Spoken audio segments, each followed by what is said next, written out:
Lobby Tools, Florida's legislative intelligence company. Subscribe today to Florida's leading policy, budget, and campaign tracking service. Request a free trial today at lobbytools.com. In September, during the peak of the red tide bloom, the Florida Fish and Wildlife Conservation Commission gave an update on the crisis. Officials doubled down on a particular line. Naturally occurring. Natural phenomenon. It's a naturally occurring problem. But now, 15 months after the bloom began and a new governor taking office, the state's agencies are acknowledging another possible factor: human pollution.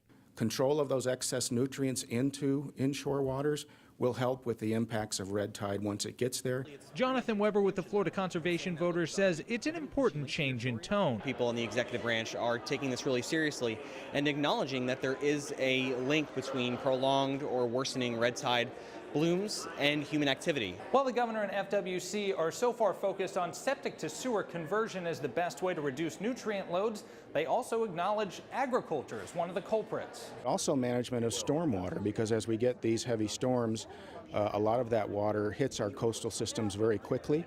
It's much better to slow that water down and filter it through wetlands, which remove a lot of the nutrients. And lawmakers are taking note. There's a large population south of Lake Okeechobee and the human impacts on this whole thing, and I think everything is kind of on the table. One thing that didn't come up is whether global warming may be affecting algal blooms.